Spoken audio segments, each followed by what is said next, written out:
Okay, friends, welcome back. Happy Christmas Eve. You're back with, just because it's Christmas Eve doesn't mean that we can't listen to music. And who better to spend your night with than me on my new podcast series called The Songs That Changed My Life. Tonight, I am joined by Dan Mudge, who is the front vocalist for I don't know, rock band. You do all kind, like, I feel like your genre is Comedy not rock. exactly specific. Yeah, comedy rock. I feel like that's applicable. And the band is called the Loathsome Wind. You have an EP called The Loathsome Wind. That's a mouthful and a half. I love it. Tell me about yourself, man. What's going on? And I feel like that was a foreshadowed statement. This is awkward. Please tell me. Tell me about yourself, Dan. How are you? What's going on? Well, I'm doing good. Yeah, I'm the front person and songwriter for a comedy band, which is kind of genreless, I guess. I guess our overall genre is like comedy, but there's no way to describe it. Like an elevator pitch is like, give me like, 25 floors and maybe I can describe it by the time we get there. It's a long elevator ride. Okay. But it's yeah. But yeah, it's no, I'm just having fun playing in a comedy band, and I'm also a music teacher, and I'm here in my music studio, Modal Music Studio, self plug there. And yeah, just relaxing on this Christmas Eve. That's awesome. That's awesome. So it's interesting because this podcast series was birthed from the release of my new book called My Songs, My Life, My Healing. It was originally going to be called The Songs That Changed My Life. And so when I put the call out for songwriters, this was the song that you brought forward. And it's very different to every other song that I've ever talked about on this podcast. Because you have written and released a song called Messages on Dating Apps. Can you tell me the history behind why you wrote the song and what inspired Messages on Dating Apps? Yeah, so I guess it was kind of building up over time. For a few years, I was on and off dating apps, trying different ones, and I noticed a pattern in girls' profiles where there was so many of them that would always have some kind of thing. Sometimes it was in the front in bold big letters, and sometimes it was just at the bottom. And there was always some kind of like, and if you send me this kind of message, I'm going to tell you to fuck off. Or if you think you can just say, hey, then get lost. And like all these different things, like, and a lot of them sounded like really upset or really angry, or just really didn't want to get all these messages. And I know girls on dating apps are just inundated. Their mailboxes are just like crazy full with all sorts of craziness in there. And I kept seeing this over time. And so I realized, I was like, one, I'm thankful that these girls all stick it out and stay on dating apps, because if they're not on there, then I can't use the app anymore. So yeah, it wouldn't be really good there. So I just had this idea that I don't think men are, or actually I should say boys, because it should start at a young age. I don't think they're properly taught how to communicate. It's not really, I think it's kind of like, girls do this, boys do this, kind of like the gender separation there. And I don't think boys are really taught how to communicate, particularly not how to communicate their emotions properly.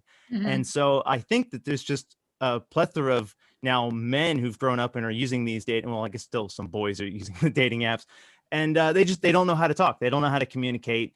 And it just comes off in all sorts of craziness and ineptitude. And so I wanted to write this song to really highlight what kinds of messages women are actually getting on these sites. And maybe guys will hear this and be like, oh, wait a minute, that sounds like me. Oh, I should probably change this. And hey, it's just a hidden hope that maybe I can change the world of dating app. Like, this is the experience that people have on dating apps, and maybe make it a little bit more friendly and less creepy or aggressive. Right. So basically rewriting the narrative of really aggressive, sexist, idiot dudes who think that they are very privileged to say whatever they want to say. It's funny because as you're saying this, and I'm going to call this out because we're live on YouTube right now, and there is a gentleman who's telling me that I have a humongous wet ass pussy. So that's awesome. And this isn't even a dating app. Okay. This is literally happening right now on YouTube. So fan-fucking-tastic. You're here because He should listen to the song. Yeah, you're a bit of a twat. Let's be real. So I love. I don't get how we'd think that'd work. I don't know. How does he think that would? Please, are you supposed to say thank you and send him nudes or something? Like I don't get what he thinks is gonna happen. Well, he's just made me a very kind offer, which is I'm not even gonna. Oh. You know, it's just. How relevant is your music, Dan? It's great. So can you tell me what was your songwriting process for this? Because you're obviously not a woman who gets I don't know, like I recognize that men also get mistreated and miscommunicated with, and there I've had countless musicians in my life, male musicians in my life, who have certainly been groped publicly and touched inappropriately and whatever, but by far obviously the trend is more towards women getting objectified and inappropriately talked to. So I'm interested in your thoughts on how you, like, where did your empathy come from and how did you write the song given that you're not a woman? Well, I crowdsourced it because I knew I'm not a woman. I'm not receiving all these. I mean, I have seen some over the years, like friends have been like, look what this dude just said, or things like that. Right. And I actually started asking when, I guess it, gave me a good opening line being like, hey, I hope you're not getting all sorts of crazy aggressive messages on here and stuff like that. And sometimes girls I was talking to, they would share some of the messages, but I went to social media and I said, hey, I want to write a song. I want to highlight this. Please, if you want to share, send me all these messages. And wow, I got inundated. All of these girls that some were good friends, some were casual acquaintances, some I hadn't talked to in 10 years. And they're all sending me all of these screenshots of their Tinder or OkCupid or whatever. And tons of messages me like, oh, they sent me this, they sent me this, they sent me this. Because you're right, it's not just on dating apps. Actually, a few girls sent me stuff that they had received over Facebook Messenger, and things like that. Because I guess guys try to treat that as a dating app sometimes too. And I had hundreds and hundreds of these things to go through and to try to then pick out the ones that I thought were either funny or absolutely ridiculous or crazy aggressive. As you read the lyrics, like it starts off kind of funny where it's like, because all these girls are like, I just get 1,000 heys. It's like, all right. So like all the first couple words are me just going, hey, stuff like that. And then it's a little, it's a little funny there. And then it takes a turn really quickly, and it just starts getting, it gets a little bit aggressive at times, because some of these I tried to structure a little bit where once it makes a turn, it doesn't really go back. Although the last one at the end about the gynecologist was kind of funny, so I had to make that a little bit, that was like the humor comes back in there. Yeah. And then and some of it's just weird or just strange, like the white chocolate, dark chocolate one. That was just a little bit, I had to throw that in there because it was just funny. I actually put a whole section of the song in there just for that one. It's interesting because like it's almost like you've taken on the role of a comedian. And I used to hang out with a lot of comedians back in New Zealand when I was starting out as an indie musician, and one of the things that they really hammered home to me is like, you can't get too angry about it because that'll just break you.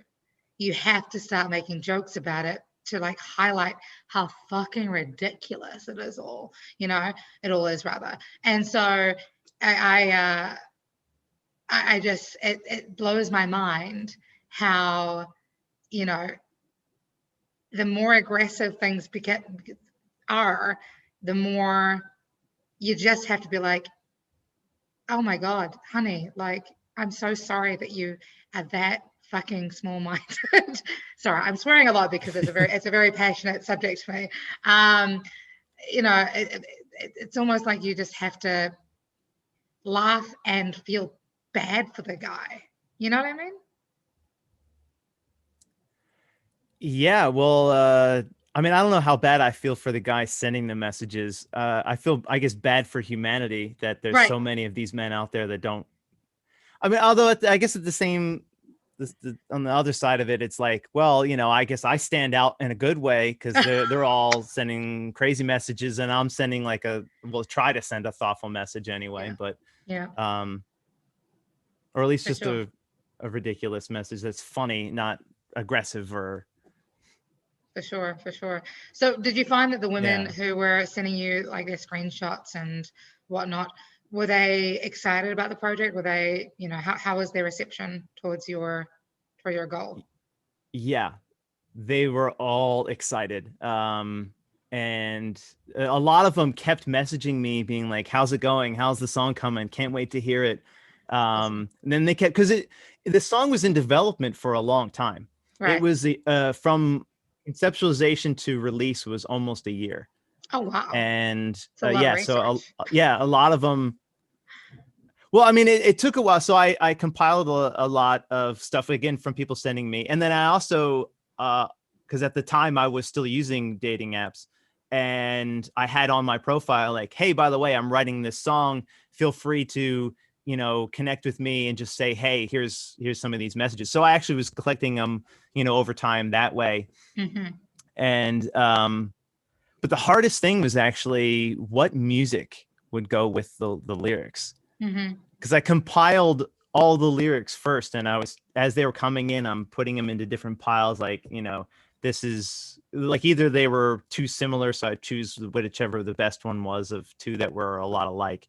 Mm-hmm. And as I was putting them together, it took a long time to figure out like what beat should go behind this, like what music would be kind of appropriate for this. Mm-hmm. Like I knew right away it wasn't going to be a reggae song because reggae is more positive and fun and about love, and this is not that.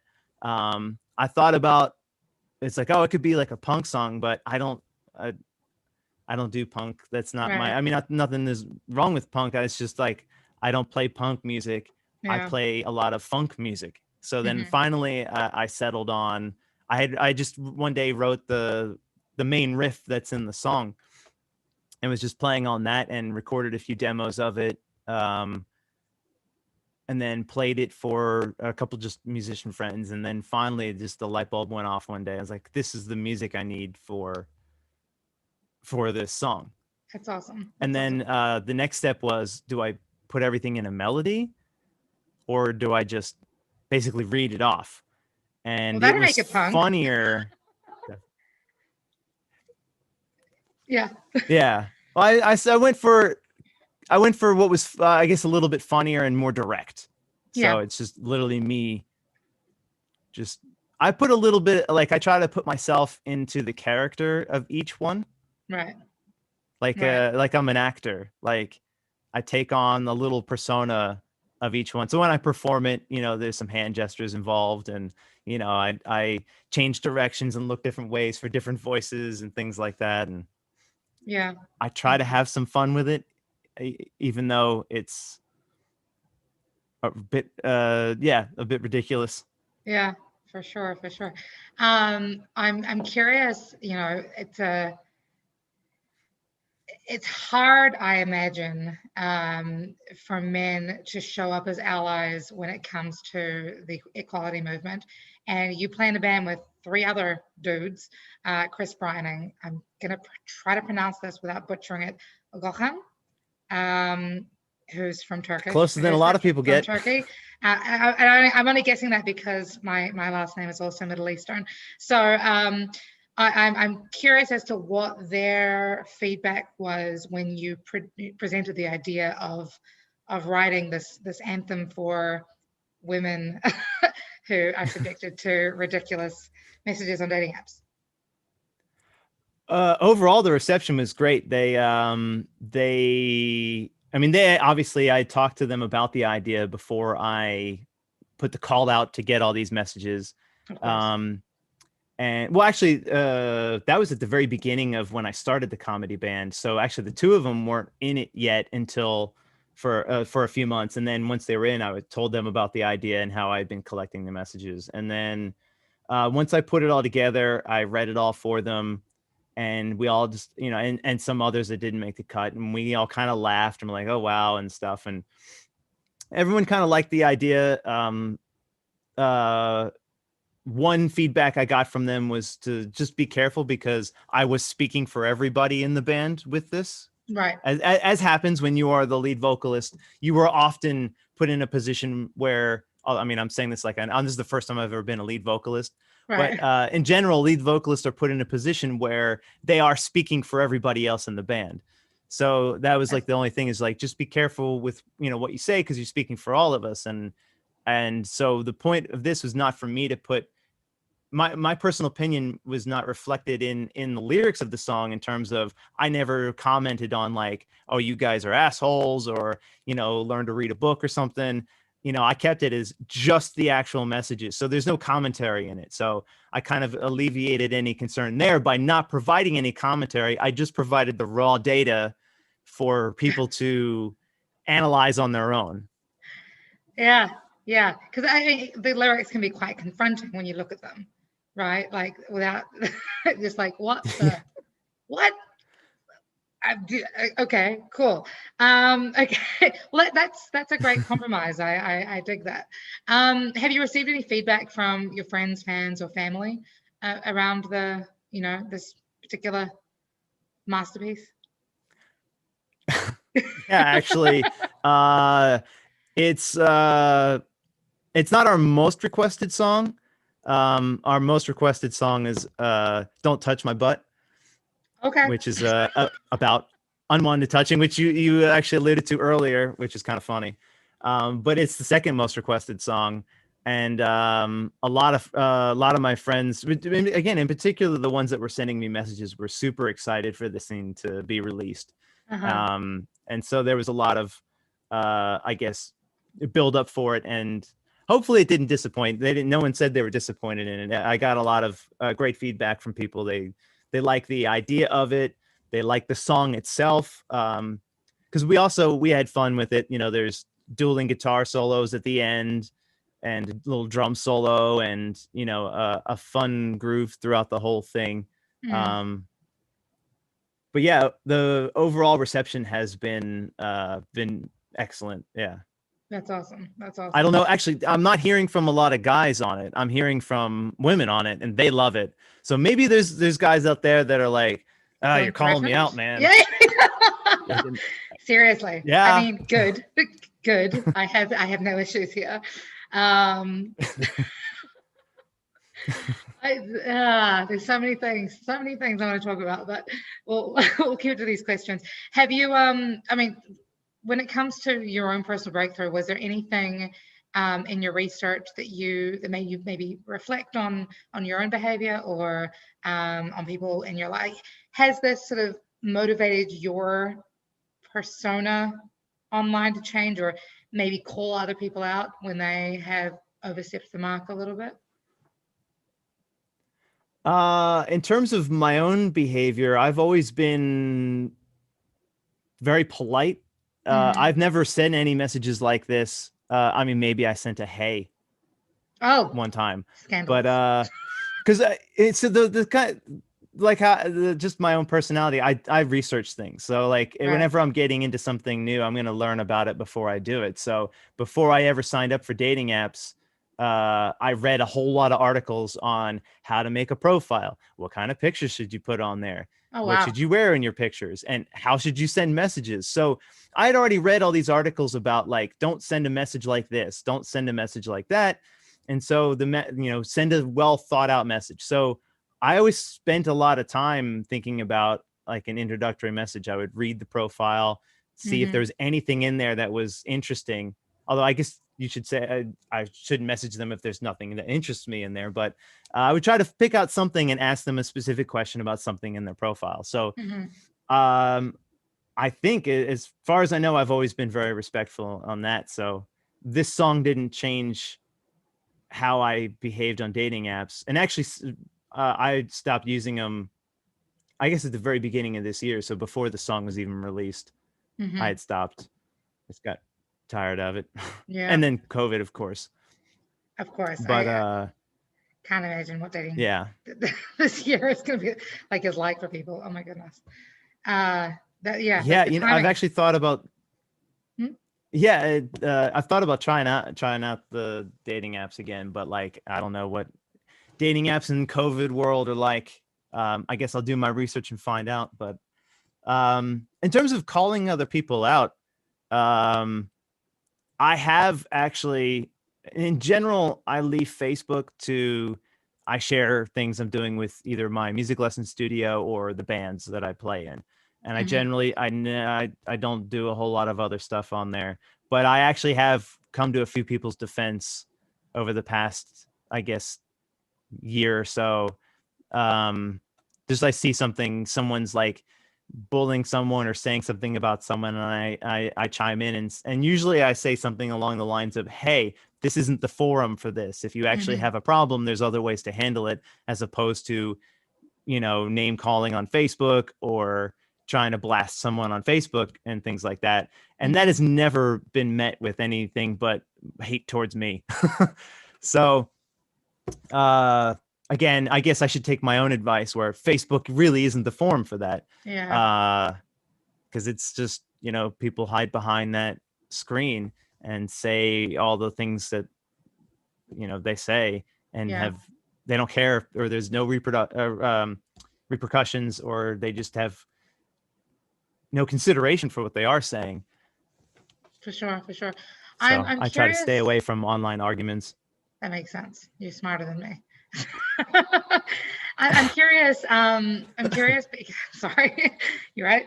I'm curious what your thoughts are on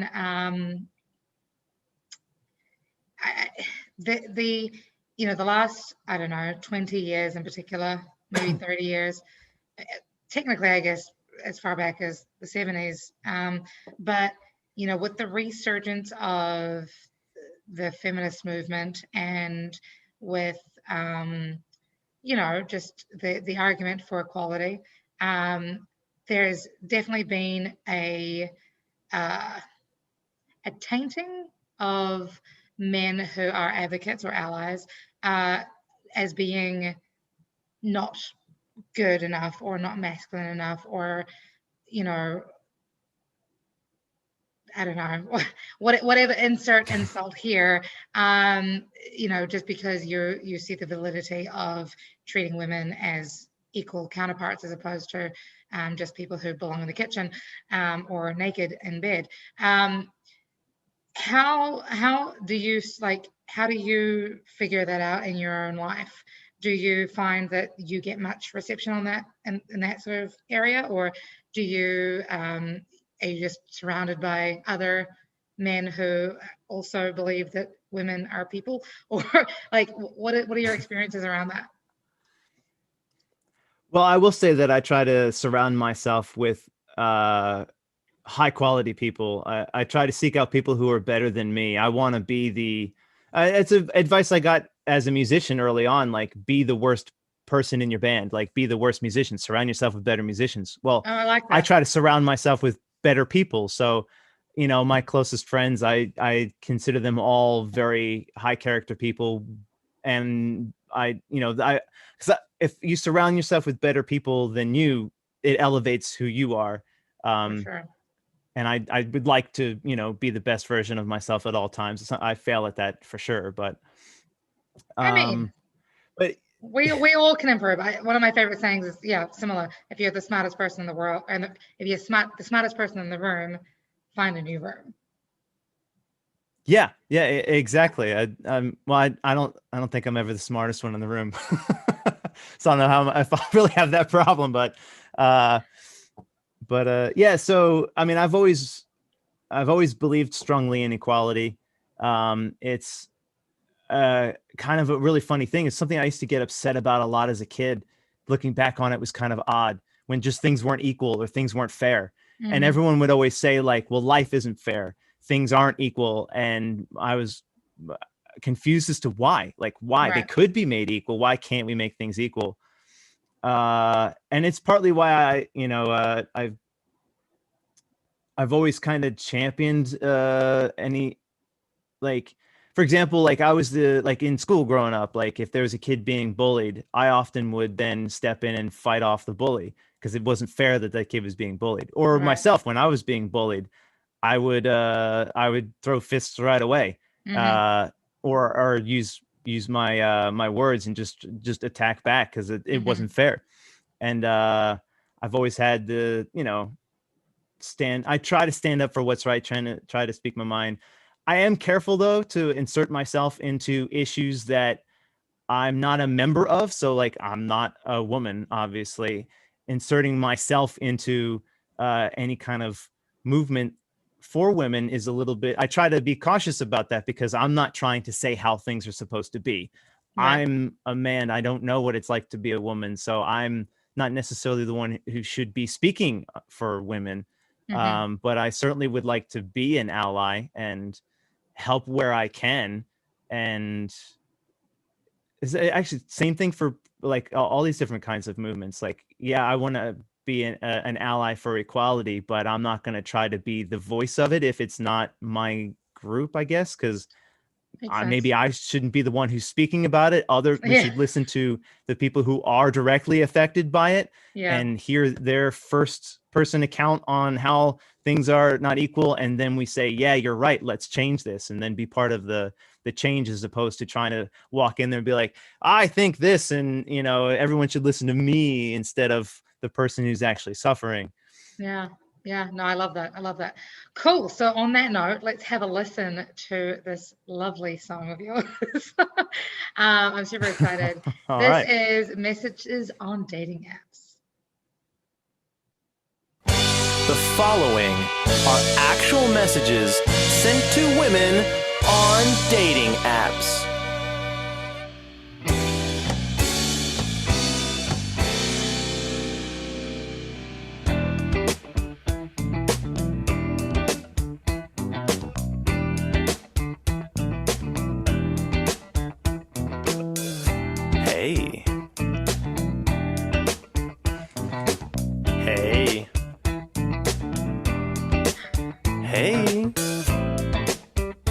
Hey. Hi. I'm 6 feet and I don't care. I like birds. I just got my license back, girl. Where can I pick you up? I tend to be dominant and enjoy pushing my partner to come extremely hard using a powerful vibrator while she's bound.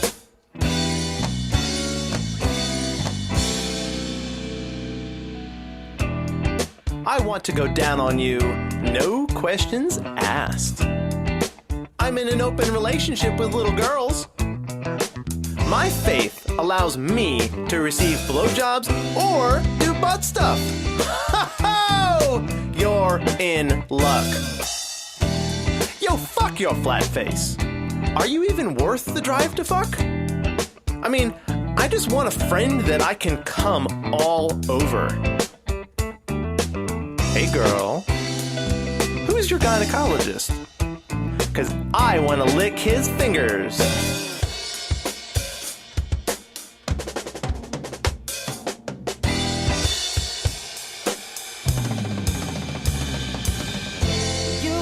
Dark chocolate and I like white, so we'd have to agree on milk chocolate, or I don't see this going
Well, Dan.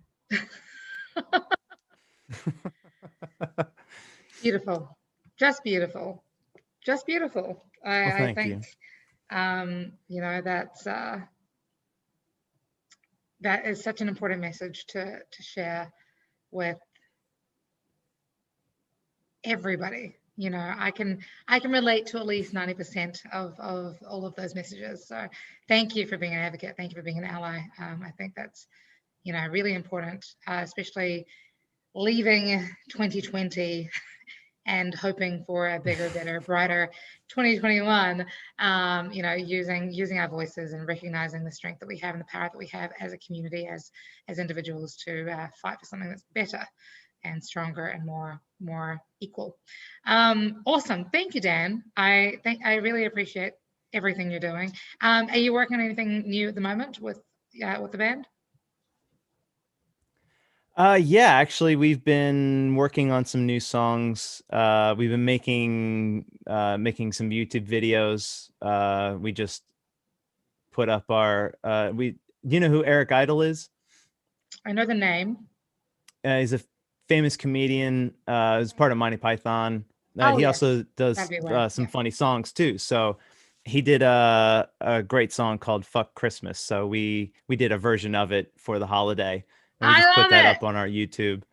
Fantastic. So that's been fun, and I can't wait to see it. We've been working on some new songs. Actually, the next one we're gonna post is a brand new original. Since we have been accused of being rather crude, I decided to write a song that's a little bit more innocent. So I wrote one called "Hugs." Oh, that's my song. I'm the hug dealer of DC, so I need to hear this. Please send it to me. That'd be great. Okay, well, I'm gonna post it next week, so I'll send it on to you. Please make sure. You actually just got to perform it for the first time recently. It was a lot of fun. Awesome. Hugs are my love language, so that's great. Awesome, man. Thank you so much. And for anybody who's watching this who would like to see more about the Loathsome Wind, you can follow them, Loathsome Wind, on social media, or loathsomewind.com. They're on Bandcamp. They've got music everywhere, Spotify, iTunes, all those things. So thank you so much. If you are in the mood for some comedic funk rock, things to just make you go give them a follow and buy their things. Is there anything else that you want to promote or talk about before we take off? Oh, well, I guess if I get to do some shameless self-promotion, of course. I guess I'll just talk about my music lesson studio. Of course. Modal Music Studio. Actually, one of the other band members, Chris, he's the co-founder of Modal Music Studio with me. So we have a place right on Main Street in Warrenton, Virginia, where we do our music lessons and have our semi-professional recording studio. So it's not a fully professional studio. It's but it's also reflected in the price. So if you can't afford to pay $1,000 for a song, you can pay us a whole lot less, and we'll record your song for you or help you make a YouTube video that looks and sounds halfway decent. That's great. That's awesome. And that's modalmusicstudio.com. Perfect. So please keep an eye out, guys. Musicians, get in touch. Everyone else, please check out loathsomewind.com. That brings us to the end of today's podcast of my life. Sorry, what is it? The songs that changed my life, in celebration of my book, My Life, My Songs, My Healing. Oh my goodness, so many things. But I just got my first hard copy of my book today in the mail. I'm super pumped. It's like an actual thing that I made. It's great.